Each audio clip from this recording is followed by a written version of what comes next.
What's up, Welcome. everybody? We didn't Hey, plan that part out. you know what? It's okay. All I was going to say was welcome to the, trainers of the Greater Heartland channel where we are meeting. Elise, do you want to introduce yourself? I am Elise. I am the Market Center Tech Trainer at Lake of the Ozarks.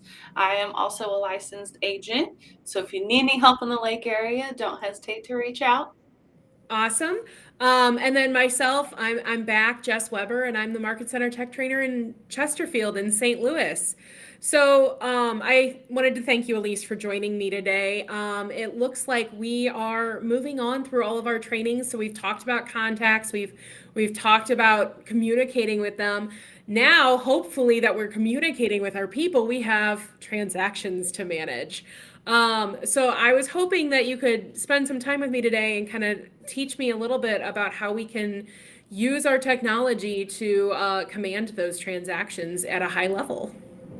I would love to teach you that. Transactions is actually one of my favorite pieces because there's a lot of knowledge that comes from the data that Command captures here that I think is underutilized in some ways just because of lack of understanding. So I think today we're going to take an in-depth dive, a quick in-depth dive Yeah, of why transactions and tracking them throughout the entire process is so important. I love that. So I was playing around in Command earlier and I noticed it doesn't have the word transaction in there. What does Keller Williams call them? We opt for the word opportunities because not every opportunity turns into a transaction. Sometimes they stop at the opportunity and then sometimes they end up as a closing. So I think that was a good term for them to choose for this. Awesome. I love that. So I think you're gonna share your screen here, right? And we're gonna take a look at what Command can do for opportunities. So this is the home screen. If you're not familiar with this page, I would urge you to stop what you're doing and go back to our video from 2 weeks ago so that you can jump in at the beginning. I believe where we left off was Smart Plans the last training. So we're going to move on to opportunities. Just a quick reminder, if you press the red KW at the top of your screen, it will move the icons over and display the words just in case you don't have it all memorized yet. We're going to go straight into the opportunity icon there. And this is what your screen looks like. Yours probably doesn't say demo on the top. It should say your name. If it doesn't, please reach out to your Market Center Tech Trainer or answers.kw.com and start a ticket so that we can work on that. So you'll notice the green line. Let me use my mouse instead of pointing at my screen here. I need the mouse indicator that Clark has with the circles. So the green line is listings, the red line is buyers, and the purple line is leases. In my market, we don't use this line, but in your market, you might. So the same concept applies to all three. We've got cultivate, appointment, active, under contract, and closed. You've got your potential income and probable. Both of those we'll get into later towards the end of the video. And then at the bottom, you've got your ratios, activity, and closing this month. Just a brief overview all on one page. So when you start an opportunity, you're going to hopefully start it at the very beginning, which is cultivate. So we're going to create an opportunity in the top right-hand corner. You need to make sure that it has the right market center. If you are part of multiple market centers and or licensed in different states, this is where you will change that information if everything is set up correctly. You're going to mark whether or not the opportunity is a listing, buyer, landlord, or tenant. For simplicity, we'll go with listing. The owner is, of course, the demo account that I have here. If you are on a team, please make sure that you use what your team has set for guidelines. That's generally going to be that the transaction is owned by the team. That way your admin can access everything.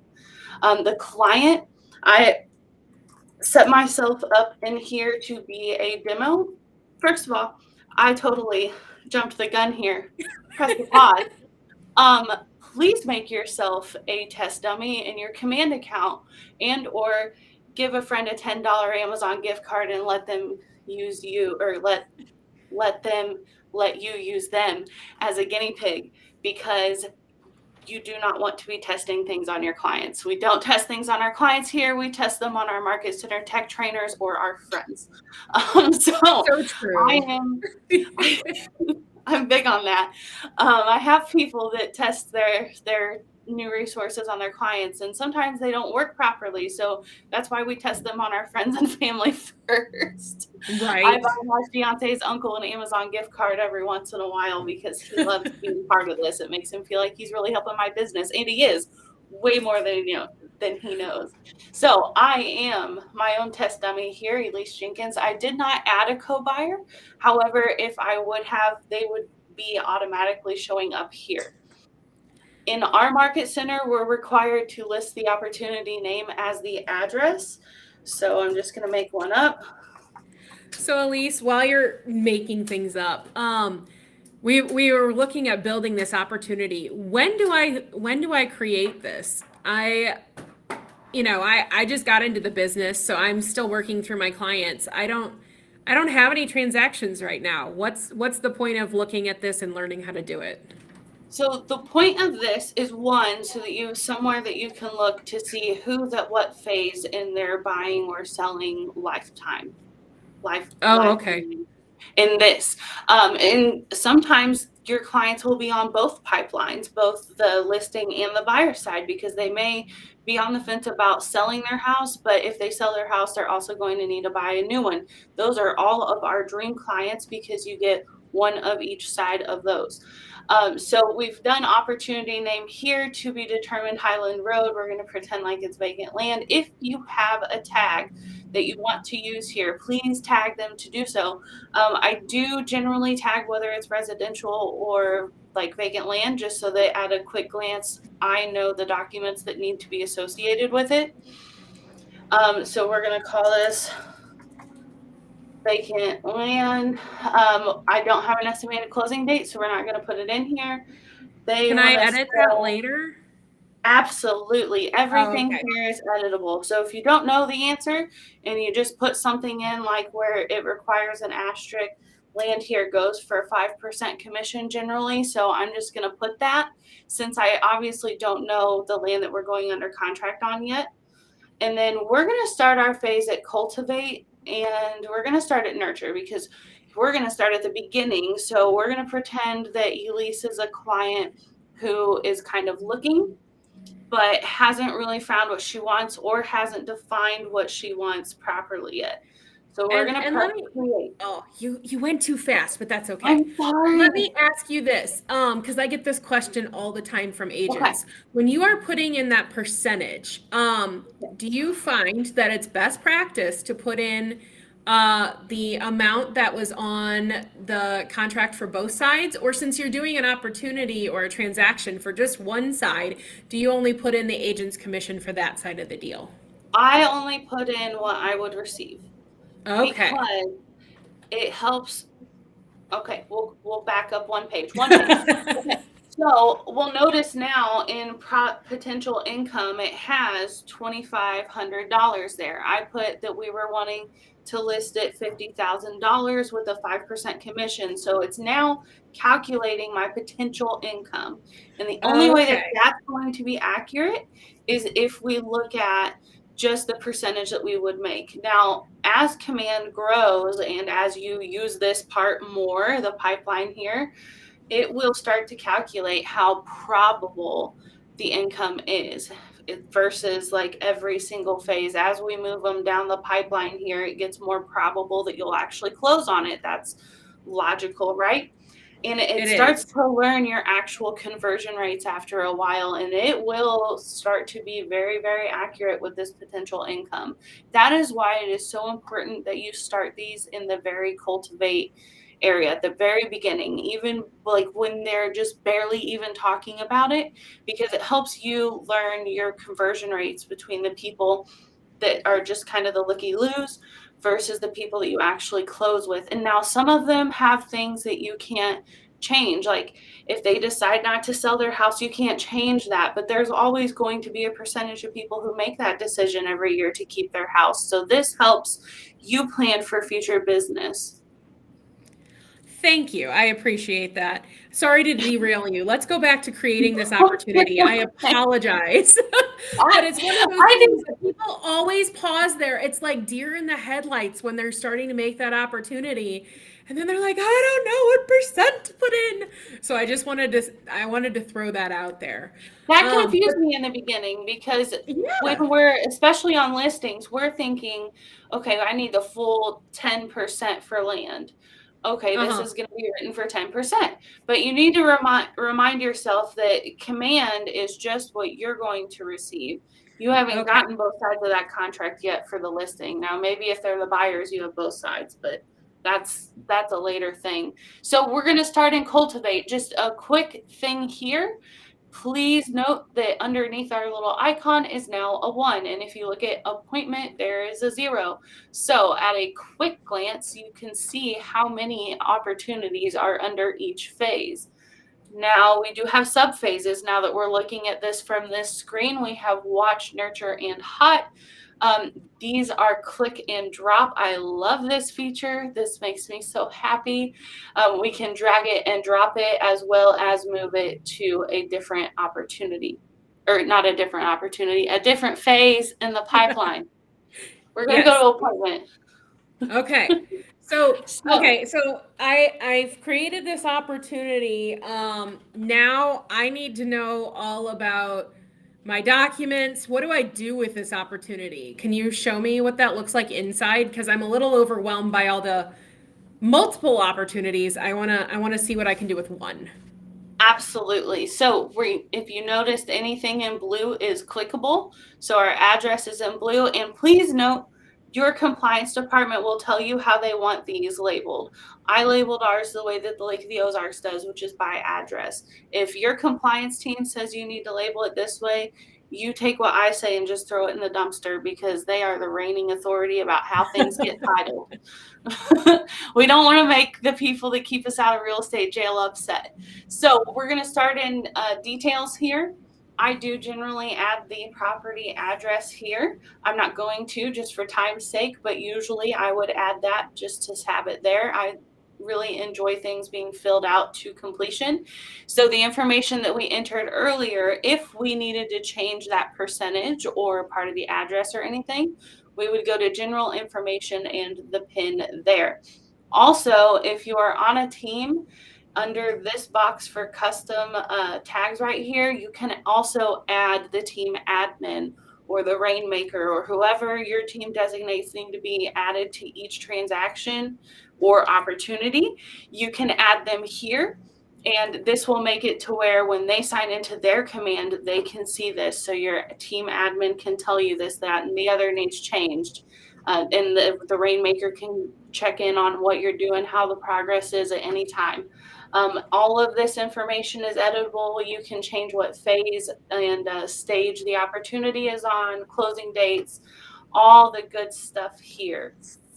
So let me ask you this. I started working with these people and I really thought I was going to list their house, but they've decided they want to rent it and now they're going to become buyers. Can I change the opportunity from a listing to a buyer? Unfortunately, we can't right Okay. now. I'm confident that in the future they may give us that ability, because it's definitely a question that I get every time I teach this class. Okay. And just for simplicity, I really think, because a lot of times I accidentally default that it's a listing when it's actually a buyer. So sometimes when I create opportunities, I just flat out create them wrong. And I need to Got it. fix it. And it's not genuinely a lost opportunity. But while we're here, we would, if that situation arises, we would mark this box on the right as a lost opportunity. I generally do type in what the issue is, because if it's a mistake that I'm making a lot, I want to know about it.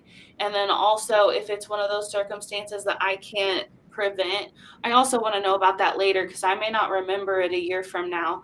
Why didn't I convert that? But also, if you do that, it helps learn your conversion rates some more. Marking it as a lost opportunity helps learn which ones were converting, which ones were not. But I would instantly add them to a smart plan for like 6 months and a year later to follow up with them. because they may have changed their mind after 6 months to a year of having renters in there, especially if they've had a really bad experience with renters just not treating their property respectfully. Got it. I appreciate that. Thank you. There's also a place where later we can talk about the difference between lost opportunity and archive. I just wanted to ask about switching that over because I didn't see it when you popped up that edit button. So, Awesome. so it looks like we can edit a lot of things. Just one of the few ones we can't do is change the type of transaction it is. Exactly. So, okay, so I spent all this time putting in all these details. What the hey do I do with this next? So the next thing you're going to do, if your property is already active on the MLS, you're going to select from listings up here at the top next to your client's name, and you're going to connect the MLS with that. And then it should be very seamless. You should be able to search by MLS number generally, and it pulls it up. Seller profile, I actually personally don't do anything with this, but if you wanted to, I'm sure there's a way to add stuff to this. Yeah, so the thing that is nice here is if your contacts are engaging with your technology, you will see a little green check mark next to their name if they've created a profile that's connected to your account. So that's beneficial just to see while you're working and cultivating all those relationships. If you're working in this cultivate phase, it allows you to say, oh, well, these people I put in here as buyers and I don't see them playing on my app. Let me make sure they're connected to the app so they're getting the highest level of value from all of our technology. That makes a lot of sense. Most of my buyers are in their 70s and they can't even run their iPhone. So if you have first-time home buyers or home buyers that can run their smartphone, please encourage them to download their Keller Williams app. I'm also a demo on my own command account, so I'm not going to connect all of that here so that it would show up that way. But if we were signed into my actual command account and not my demo account, we would be able to see that I do actually have the client app on my phone. Once again, do not test things out on your clients. Test them out on the members of your household, family, friends, all siblings of them. And spouses. That's the way I roll. Exactly. No one is no discrimination on the testing group here. Okay, so documents. This is my second favorite place to work. The first favorite is definitely offers and commissions, which we'll get to in a minute. There's nothing like seeing those numbers. So you'll notice in the left-hand side, we've got status. I actually don't think I've ever seen this. That's because you're in the demo account, Elise. So the thing I wanted to look at was I'm throwing you off. I know. No, the thing that has that option. The thing right below it where it says residential, that is one of my favorite pieces of this. Because in other market centers, oftentimes your compliance will set up different checklists, which you'll see a residential checklist right now, based on the type of property you're working with. So like in our office, we have residential, we have new construction, we have vacant land, we have commercial, we have acreage over 10, things like that. And so if you create a new opportunity and you're in a market center that does have multiple checklists, you won't see a checklist populated here, which is why everybody gets confused. I don't know if you've experienced that or not, Elise, but that's something that happens to us all the time is people are like, I don't see a checklist. And I'm like, well, you have to pick the type of property you're working with first. we mildly absorb new technology. Right. And then the second question I get is what documents does compliance require? And I'm like, well, if you choose the property, you're gonna see it. Yes. So can we take a look at these folders really quickly? Let's do it. So folders here we've got listed under contract and closed. I feel like that portion is self-explanatory. Real quick, one of my favorite features that we added, I want to say about a year ago now, is when you hit this drop down under listed, if you have an offer that is not accepted, and you've already started the opportunity for it, because in Missouri, we have to keep our documents for 3 years in case we are audited. You would want to create a new folder, which would be add version. You would title it something so that you know the difference between the two, new offer or something like that. And then you would start this whole list over again, but with a blank slate. One of my second favorite features is that we can organize by status. If you have stuff that's been rejected, you can move that to the top of your list. But my favorite part is this button right here, this little arrow next to requirement, because So you're then it telling puts me all all of the those things. headers organize things? They organize all the That's so stuff. cool. So I like to be able to see all of the required things right first at the top, because those are the things that I have to have in order for me to be paid the commission check that I bring to the office. I also submit documents as soon as I get them fully signed, because it never fails. I forget one, because sometimes you have like 8 amendments with every closing, and you forget after so many that you haven't uploaded them. So as soon as I email mine to the other agent and they're fully signed, I throw them into Command just so that I don't have to worry about it. It also gives me Okay. more time to amend it if there's like major issues with the sales contract that's like been given to me. I obviously fill my paperwork out perfect. So Okay, it's only so other I agents who need to fix have to things. ask this question. So you're talking about all these documents. The documents aren't housed in Command though, right? That's Some are. So anything that has an underline under it, there is a blank version of it attached to it. Now, each market center attaches their own stuff. So our compliance team has been very adamant about filling or about giving us these in a manner that if for some reason you're not able to sign into your DocuSign, then you can still download it. okay. I'm not sure why you wouldn't have your computer with you if you're signing into this, but it happens. But the most best way, we're here The for most grammar, best way. Got it.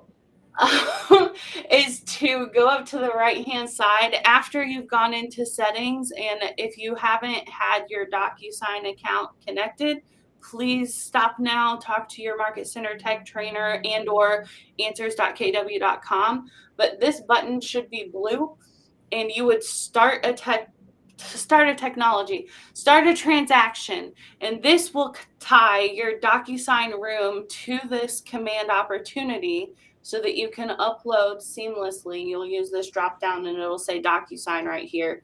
And then you can upload directly from the room instead of downloading it to your computer first. And That's it also so gives you cool. the documents library in its full extent.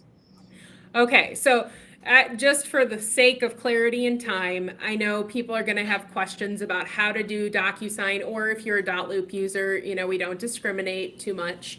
But we will have another class on focusing on getting from an opportunity into DocuSign and managing all your documents. I just wanted to point that out quickly that, this is connected if you so choose to your e-signature program, which makes that file upload and management so much more seamless than it is with what you have. The default that you see here is the download to your computer, upload manually. Yes. But there's so many different options here. So Elise, let's wrap up this part on the documents with, I've got everything imported. I'm all happy. How does compliance communicate with me? How do I send these to them? What do I say to them? Awesome. So you're going to submit, which this button will also be blue, this lovely Okay. button next to the start a transaction. And you're going to add a comment here. You're going to put at, is it going to pull her up? It may not, because you're in the demo. Oh, there you go. There we go. Okay, so Karen Schulte is the one and only compliance coordinator for our office. And so that is who I would send my notes back and forth to. You'll also get a notification through your Command app bell, as well as through the bell through Command. Anything that rings here will ring through the push notifications on your app, which is yet another reason to download it and try it out. Oh, yeah. So we're going to press cancel because I don't want to freak her out. I don't want her to be like, quit submitting things that aren't real. So we're going to go to offers and commissions. This is my favorite spot. And I'm not going to create an offer or commission. I just want to touch base with you guys. First of all, you're going to put it in here once you get the contract accepted. I would not submit it to your market center until your past inspections, but I would have it sitting in here ready to go. And the reason that I wouldn't submit it until your past inspections, personal preference, if your office tells you to do something different, please follow what they say. But the reason that I typically hold off is because we may decrease the price during inspections to absorb the cost of fixing a few things. Instead of giving them a credit if the lender won't approve, like a seller's credit at closing, sometimes we'll just absorb it in the sales price of the house. And your commission will obviously change if the sales price changes. So that is why I have it generally created but not submitted yet. Now, a wonderful hidden feature about this page that obviously you can't see right now, but if we had, say I had this fabulous lakefront listing that was like $500,000, house of my dreams. Okay, we're going to put it on the market. 48 hours in, we have 4 offers. I'm going to put every single one of those offers in this section of command, and it's going to generate a URL that compares every offer side by side for my clients to easily understand. They're not going to have to read line through line to compare every contract to each other. You're going to easily make this beautiful URL. Like command walks you through it. It's so seamless, you guys. It takes 4 steps. It's super amazing. And then that's that. So if you're curious about how to do that, this is a great reason to have a test dummy to be able to send all of it to. And, you know, create your $1 million listing contracts here and the outbid $1.5 million winning contract right here. And then if you need to leave yourself notes or communicate with your team admin, you can do so here. And if you're curious when the last time compliance looked at your stuff, you can look through the timeline. Or if you don't remember the last time that you talked to them or something, you can go through the timeline as well. I like the timeline just because I'm a little bit of a nerd and I like to see the time and date stamps. So we're going to go back to the main pipeline. We've basically covered everything here, but this will convert. The more information that you put in, the more the ratio will learn you, the more activity you'll see in these months over. You'll see a whole beautiful little line graph that just does the wave for you. And then if you have any closings coming up in the month that we're currently under, they will show up at the bottom. I finished 2 minutes early, I would just like to say. Oh, whoa. Okay. So I want to step back a second. So inside the opportunity, we can manage everything from all of our client details to all of our compliance to all of our offers that we receive if it's a listing, to how we're getting paid. So people who may have been in the KW ecosystem a while, you may use Green Sheets. We can do that now inside Command. Faster, cleaner, smoother, and it's all attached in the same place, no downloading and uploading. So that's the key thing that we want people to take away from this understanding, is with one transaction, you can manage everything from start to finish and beyond. Then with the conversation we've already had with communicating with clients and all of that, we can look at our business and know our numbers, not only with those calls and those communications, but now we can do it with potential future and current business, which is huge. Absolutely. So there's one more thing, Elise, that I really just want to touch on quickly before we wrap this up. Would you click onto your appointment section for me? One more time. Okay, so we talked about the phases. We talked briefly about the stages within each phase. So those cultivate, appointment, active, those are set in stone. Those can't be changed. But what I love about Command is there are pieces that can be edited and altered to help you, again, manage your business at the highest level. So Elise is already moving her mouse there because she's awesome like that. But we can actually organize all of our opportunities under each phase by changing those titles if those don't fit. So I know, like, under the cultivate phase, some people don't like cold, warm, hot. They like buying in 3 months, 6 months, 12 months. You can go in those are good change ones there. The other thing that is key, so you're seeing right here, that pen icon will let us edit any of those stages. Right here. It will also allow us to create checklists for each. So I know, some of my friends here, they're super nerdy, and they love checklists. There are people in the world that I know don't, but I find them super helpful if you're trying to manage a bunch of transactions. So under each and every stage, you can actually create a checklist and set that up. And you'll see Elise demoing that right now. And what is really cool is that toggle for the client update. So if you go into your settings in Command, and again, answers.kw.com is going to give you a walkthrough on how to do this, but you can actually choose which of those tasks that you're doing go to your email go to your client as an automatic email once you check that box off. So this is a huge way to manage all of those people in your cultivate stages, in your appointments, your actives, your under contracts, and your closed. So you can set yourself reminders, you can send updates to your clients, all of that here. So just understand that this is a vast system. There's going to be a lot of pieces in it. But start by using it. So Elise, you said it perfectly. Start by making yourself a client, start by making yourself opportunities, and sell your own house, buy a lakefront property with Elise and send her some stuff, if you really want.